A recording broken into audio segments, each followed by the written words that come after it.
everyone, and welcome to another video. In the last century, technology has improved at a rapid rate, faster than anyone could have ever imagined, allowing for the creation of computers, the internet, smartphones, and so much more. It is because of these creations that we have access to all kinds of information and are able to communicate with people all around the world. However, just because it exists does not mean that all people have access to it. It is with this that I would like to introduce the topic for this video, digital divide. Smartphones, laptops, and routers are all devices that cost money, which then make them products. It can be said that these products are often pricey, which would make sense given the capabilities that they have. However, for those that can't afford such products, what disadvantages do they face in our modern world and the requirements that the modern world brings? Let's get right into that.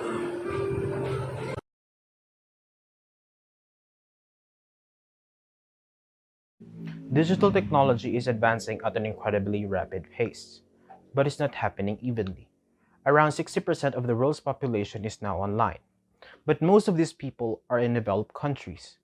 In less developed countries, only 1 in 5 people are online. This matters because education, work, and public services are increasingly reliant on digital access. Lack of connectivity is a growing impediment to human development, hence the existence of digital divide. The Organization for Economic Cooperation and Development defines digital divide as the gap between individuals, households, businesses, and geographic areas at different socioeconomic levels with regard to both their opportunities to access information and communication technologies and to their use of the internet for a wide variety of activities. It is a situation that is not just happening in developing countries like the Philippines, but is also a concern globally among developed countries. Well before the late 20th century, the digital divide referred chiefly to the division between those with and without telephone access. After the late 1990s, the term began to be used mainly to describe the split between those with and without internet access. And now, with increasing technological global dependency, the digital divide has become one of the most significant social divide of our time. Philippine statistics reports that as of December 2019, about 65% of the surveyed respondents in the National Capital Region were internet users. In contrast, the internet users in Mindanao was only about 32%. Within Mindanao itself, there is a wide digital divide between urban centers like Davao City and the BIRMM provinces. The figures may have significantly changed due to the pandemic, but I believe the gaps may still be the same. Digital divide appears to depend primarily on several factors like location, income, household size, age, gender, physical ability, and education. Nowadays, more and more people are going online. However, even when network coverage emerges, the digital divide can still be entrenched by issues of affordability, accessibility of technologies, and lack of digital literacy. It doesn't matter if you have internet coverage if you can afford a data bundle. It doesn't matter if you can get online if you don't know how to use an internet browser. These are just some of the real impediments that many people face, and those that are most affected are usually those that are already at the margins of society.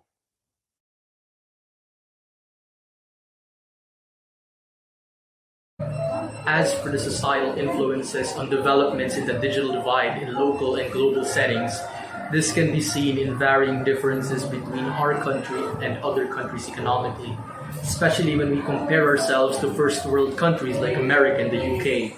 We are definitely behind in terms of digital access, and we are simply following along with whatever technologically developed things they are making. Basically, we can see them as the people who lay down the trends and examples of what we should always be trying to attain. Our local society, on the other hand, is not the type to simply complain about their current situation. Rather, they make do with what they have and try to maximize the functionality and uses of their devices.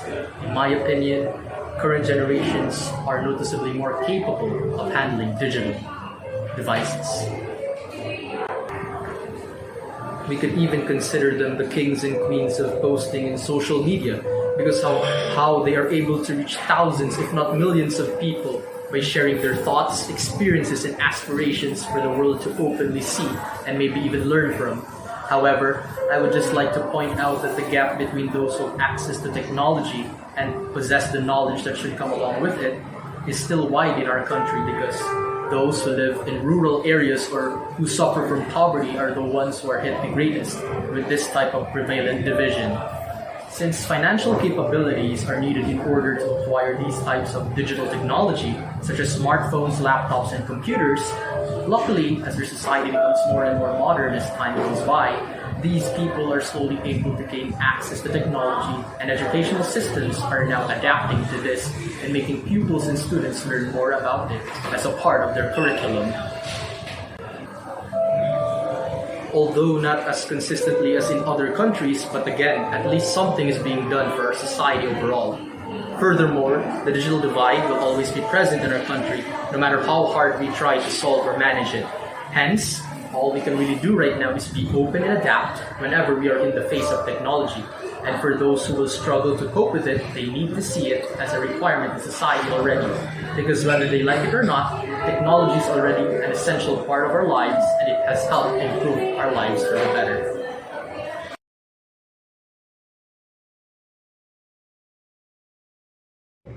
There is a growing gap between the privileged and underprivileged members of society as a result of digital divide, especially between those who live in rural areas, the elderly, and people with disabilities who do not have access to the internet, and those who are middle class, wealthy, and young people who live in urban and suburban areas who do.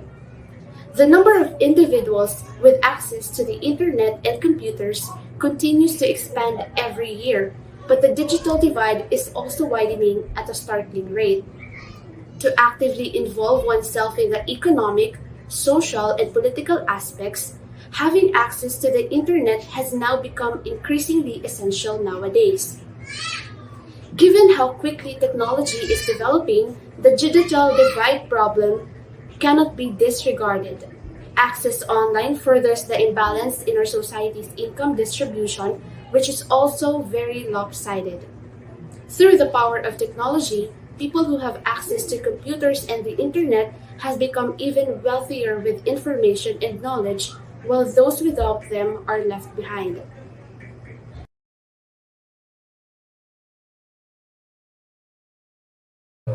The technical and financial ability to utilize available technology and the access or the lack of access to the internet is constantly shifting.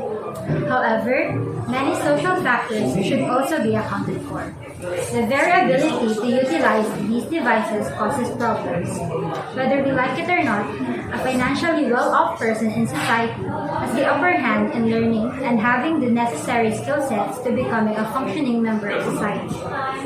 Based on the collection of information, we realize that many people do not have access to the appropriate technology for this modern era, or simply do not have access to the appropriate knowledge to maximize the technology usage.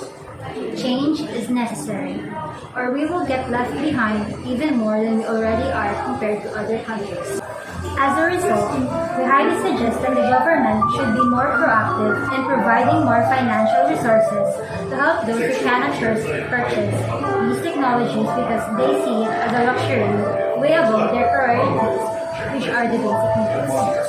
Hence, an initiative should take place to improve the state of everyone in the society and focus on lessening the situation of the digital divide.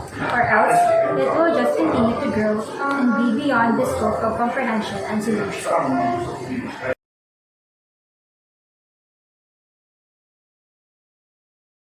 As we can see, the digital divide in our country is an issue that unveils the larger problems that we face. When institutions require that people have access to things they simply can't afford, it causes distress and calls for action. Everyone has a right to be able to access such devices or be able to compete fairly alongside those who do.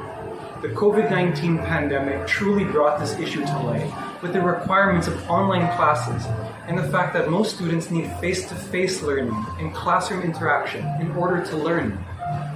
However, on a more positive note, We can also see how our generation has become familiarized with technology, how we're able to use such devices to aid us in communication, planning, education, and even work. Past generations had some access, but struggled in other areas. And because the change occurred so quickly, we find that even our parents may not understand smartphones or smart TVs, that well and often ask us for assistance. Whatever the cases are, digital divide is real and must be acknowledged in order for us to find solutions to aid those who suffer because of it. Once again, thank you all for watching.